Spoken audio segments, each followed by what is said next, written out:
नमस्कार students, Rajesh Kumar Rajesh tutorial से आपका स्वागत करता है।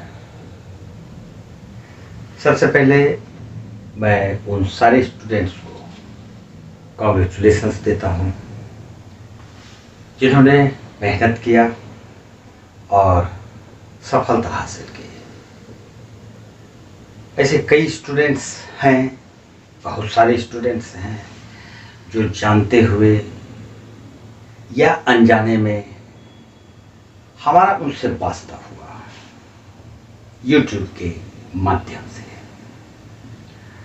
मैं ऐसे सारे स्टूडेंट्स को अपनी तरफ से बधाई देता हूं और उनके उज्जवल भविष्य की कामना करता हूं। मैं भगवान से दुआ करता हूं वो और ज़्यादा सफल हो, और ज़्यादा सफल हो। आज हम लोग दो टॉपिक पर डिस्कस करेंगे।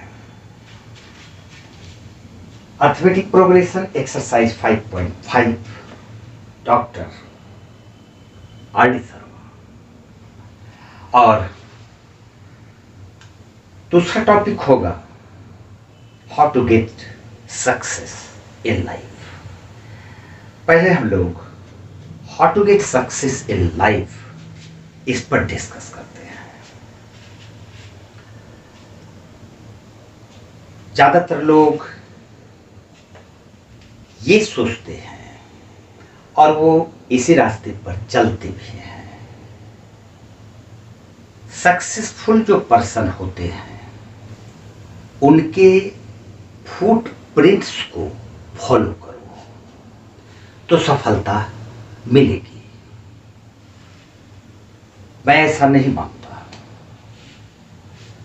मेरे ख्याल से सफलता हासिल करने के लिए आप उनकी सलाह मानिए जो असफल हो गए हैं। ऐसे लोग जो जीवन में असफल हैं आपको बतला सकते हैं कि वो किस वजह से असफल हुए। सफलता ऐसे ही नहीं मिलती है। आप सफलता हासिल तभी कर सकते हैं जब आप में जुनून हो। आप अगर जुनून है आप में तो सक्सेस मिलेगी। और दूसरी जो सबसे इंपॉर्टेंट बात होती है वो होता है किसी को अपना गुरु मान लो, क्योंकि जब तक आप किसी को गुरु नहीं मानोगे आपको विद्या नहीं हो सकती है। चलिए अब टॉपिक नंबर 2 हमारा आता है एक्सरसाइज 5.5। काफी क्वेश्चंस है डॉक्टर साहब की बुक में, लेकिन मैं चुनता हूं कि कौन सा क्वेश्चन में स्टूडेंट को प्रॉब्लम आ सकती है। इस तरह के कुछ क्वेश्चंस को मैंने चुना है। इनमें से कुछ क्वेश्चन तो सीबीएसई बोर्ड में आया हुआ है और कुछ क्वेश्चन आपको एनसीईआरटी एग्जाम्पलर्स में भी मिलेंगे। तो चलिए क्वेश्चन नंबर 1 में चलते हैं। ये क्वेश्चन सॉल्व्ड एग्जाम्पल में शायद था, लेकिन इसी तरह का एक क्वेश्चन या दो क्वेश्चन एक्सरसाइज 5.5 में था।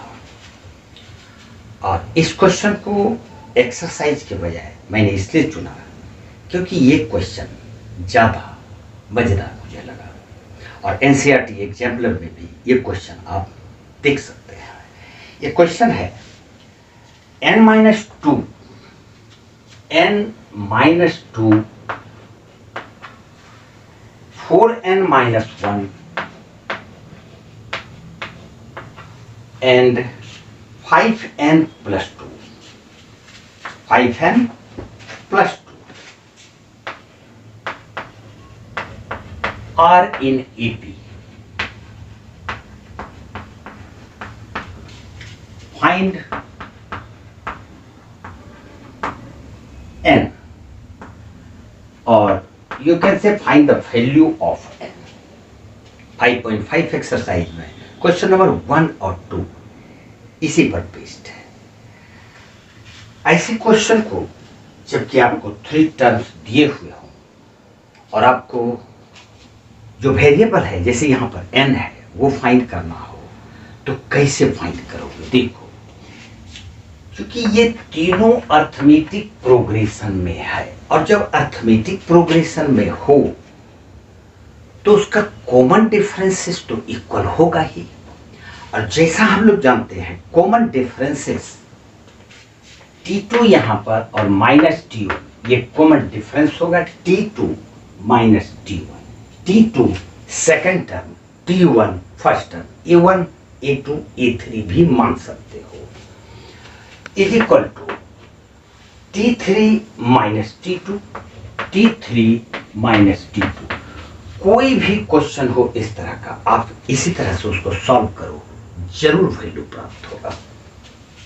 T2 ये है T2 4n minus 1, that implies लिख देते हैं minus T1, T1 n minus 2 है, इसके पहले माइनस से साइन चेंज होगा, माइनस n और minus minus plus 2 is equal to T3 5n plus 2, 5n plus 2 minus T2 4n minus 1। तो हम लोग यहाँ पर फिर माइनस है तो साइन चेंज कर देंगे, 4n और ये माइनस माइनस प्लस 1 हो जाएगा। अब इसको सॉल्व करेंगे सीधा, 4n minus n, 3n, 2 minus 1 plus 1 is equal to 5n minus 4n, n हो जाएगा 2 प्लस 1 3 हो जाएगा। n वाला टर्म को एक साइड रखेंगे, यानी ये n जब इस साइड आएगा तो 2n बच जाएगा, तो हम लोग इसको लिखेंगे 2n और ये 1 इस साइड जाके सब्ट्रैक्ट होके सिर्फ 2 बच जाएगा, यानी कि equal to 2, therefore n is equal to 2 divided by 2 is equal to 1, और यही इसका आंसर है। इस तरह का क्वेश्चन बोर्ड पे आया हुआ है, इसलिए इजी है, लेकिन इसको जरूर बना लोगे, एक तो प्रैक्टिस कर ही लेना। सेकंड क्वेश्चन में चलते हैं, लेकिन जो क्वेश्चन हमारा है उसके पहले मैं एक बात आपको बताऊंगा कि अगर 3 टर्म्स एपी में दिया हुआ हो और वो टर्म्स आपको पता नहीं हो, 4 टर्म्स एपी में दिया हुआ हो और वो टर्म्स आपको पता नहीं हो, और इससे रिलेटेड क्वेश्चन हो, तो ये एक बात यहाँ पर याद रखना कि 3 टर्म्स, अगर 3 टर्म्स है जो एपी में हो, 3 टर्म्स जो एपी में है, इसको याद रखना पड़ेगा कि ये क्या होता है। a minus D, first a और फिर a प्लस डी, 3 टर्म्स जो एपी में होगा हम लोग ये यूज करेंगे। और 4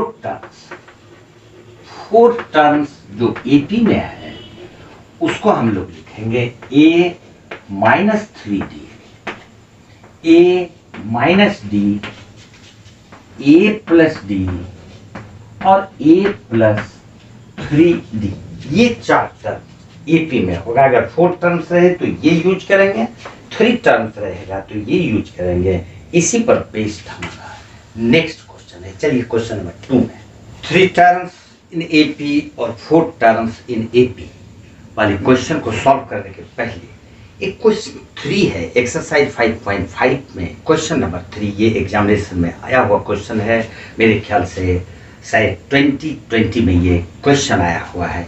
इस क्वेश्चन को भी देखो, बहुत ही अच्छा और बड़ा इंपॉर्टेंट क्वेश्चन है। Show that a minus B whole square,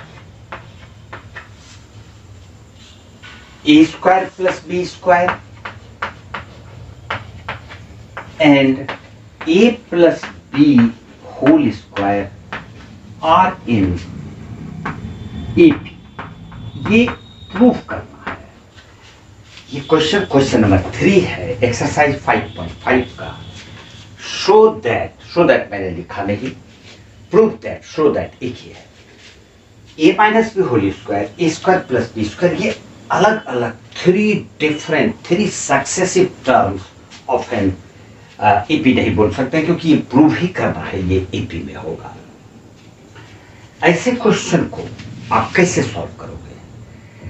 कोई भी सीरीज एपी में तभी होगा जबकि सेकंड टर्म और फर्स्ट टर्म का डिफरेंस थर्ड टर्म और सेकेंड टर्म के डिफरेंस के इक्वल हो जाए। तो हम लोगों को यहाँ पर T2 माइनस T1 या A2 माइनस A1 पहले निकालना होगा। हम लोग इसको मान लेते हैं T1, इसको मान लेंगे T2 और इसको मान लेंगे T3। First term, second term, third term है ही, माना गया। तो हम लोग ये निकालते हैं T2 minus T1 is equal to A square plus B square minus T1 a minus B whole square है। a minus B whole square को डायरेक्ट एक्सपेंड करके ही लिख देते हैं।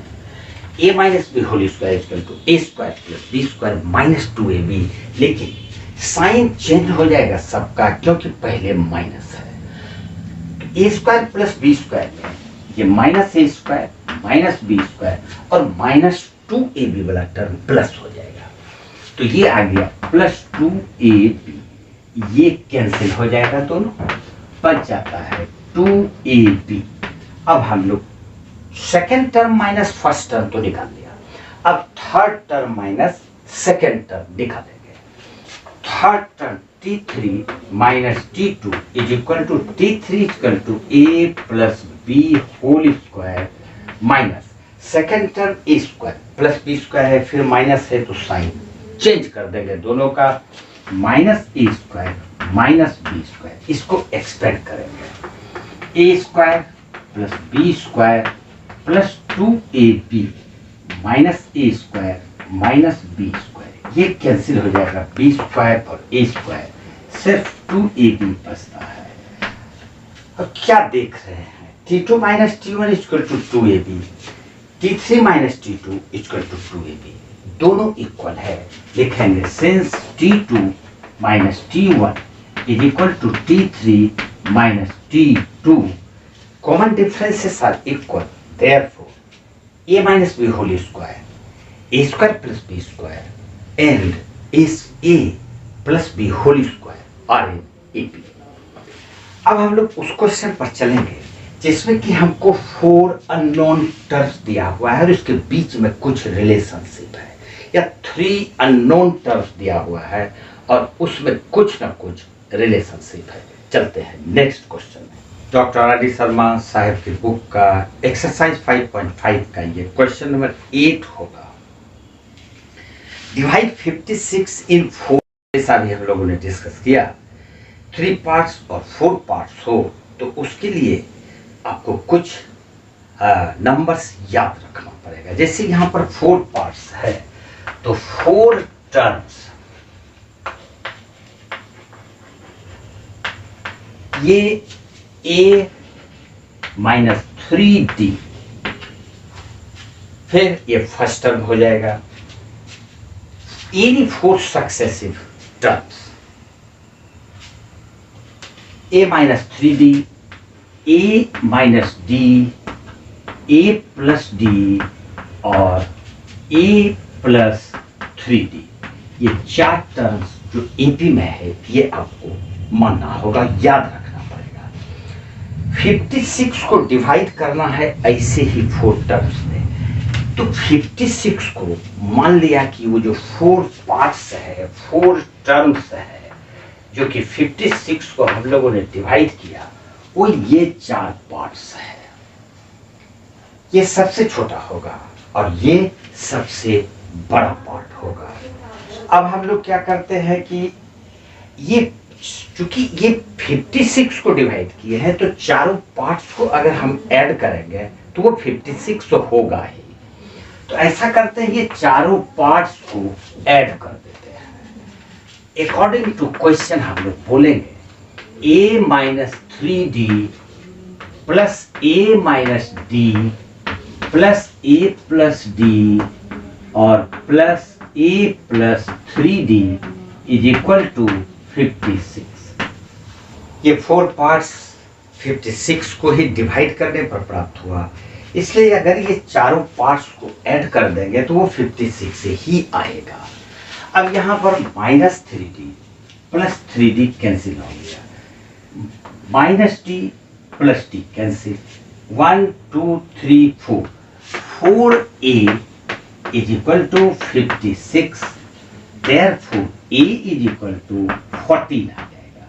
56 में 4 से डिवाइड दे देंगे 14, यानी कि a का वैल्यू हमको मिल चुका। अब दूसरा कंडीशन इसमें जो बताता है उससे हमको d फाइंड होगा। ये कंडीशन है such that the ratio of the product of the extremes, एक्सट्रीमीज बोलते हैं ये वाला टर्म और ये वाला टर्म, यानी कि इसका जो प्रोडक्ट है, तो हम लोग प्रोडक्ट निकाल लेते हैं। ये दूसरे कंडीशन के मुताबिक a minus 3d into a plus 3d, और ये रेशियो में जाएगा। किसका रेशियो होगा? तो product of the extremes to the product of their means. Means ये बीच वाला आ जाएगा, इसको हम लोग मीन्स बोल देंगे। तो फिर इसका प्रोडक्ट आ जाएगा a minus D into A plus D is equal to, ये हम लोग लिखेंगे क्या कंडीशन है? 5:6। 5:6। अब इसको सॉल्व करेंगे। किस तरह से सॉल्व करेंगे? आसानी होगी अगर a minus B A plus B के फॉर्मूला पे सेट कर देते हैं इसको। a square minus B square यानी a square minus 9d square, फिर नीचे आ जाएगा a square minus D square, सिर्फ D square is equal to 5/6। Cross multiply करेंगे 6a square, 6a square minus 9654 D square is equal to, इधर से 5 into A square 5a square और minus आ जाएगा 5d square, 5d square. 6a square, ये 5a square इधर लाके subtract करेंगे तो सिर्फ a स्क्वायर बचेगा। तो हम लोग इसको लिखेंगे a स्क्वायर, और ये इधर बच जाता है माइनस 5d स्क्वायर, और ये माइनस 54 उस साइड जाके प्लस 54, तो 54 माइनस 5 49 हो जाएगा। तो is equal to 49 D square. तो इससे हमको डी स्क्वायर मिल जाएगा। Therefore D square is equal to A square by 49, A square by 49, और ए का वैल्यू हम लोगों को मिल चुका है 40। तो 14 इंटू 14 बाय 49, इसको सॉल्व कर लेंगे। 7 से 7, 7 2 7 1 7 2, D square equal to 2 into 2 4, तो D equal to 2। Therefore D का वैल्यू हमारा आ जाता है 2, ए का वैल्यू आ जाता है 40। अब ए और डी जब आप फाइंड कर लिए तो वो चार पार्ट्स क्या क्या हो सकता है, यहां पर उसका वैल्यू सब्स्टिट्यूट कर दो, आंसर आपके हाथ में है। फर्स्ट पार्ट हम लोग इसको लिखेंगे, first part is equal to a minus 3d, a equal to 14 minus 3 into D equal to 2, 14 minus 6 is equal to 8। ये फर्स्ट पार्ट है। Second part is equal to, second part क्या है? a minus D, 14 minus 2, 14 minus 2 equal to 12। ये second part हो गया। First part 8, second part 12, तो 4 का difference है। तो थर्ड पार्ट इसी तरह से हम लोग जब फाइंड करेंगे तो वो 16 आएगा, और फोर्थ पार्ट इसमें 4 ऐड कर दो तो 20 आ जाएगा। ये हमारा 4 इसका 56 का ये 4 पार्ट्स है, 8 12 16 एंड 20। एक और क्वेश्चन है, ट्रायंगल्स के एंगल्स पर बेस्ड ये क्वेश्चन एग्जामिनेशन में आया हुआ है। ट्रायंगल में आप 3 पार्ट्स लोगे, यहाँ पर 4 पार्ट्स में डिवाइड करना था, तो ट्रायंगल का एंगल 3 ही हो सकता है। तो a माइनस डी, ए और a प्लस डी, ये 3 पार्ट्स हम लोग यूज करेंगे। चलते हैं क्वेश्चन नंबर 4 में, जो कि डॉक्टर साहब की बुक का एक्सरसाइज 5.5 का ये क्वेश्चन नंबर 12 है। किसी ट्रायंगल का एंगल्स ईपी में है, कोई भी एक ट्रायंगल हम लोग ले लेंगे। In any triangle A B C, ए बी और सी, इसके तीनों एंगल्स अर्थमेटिक प्रोग्रेशन में है।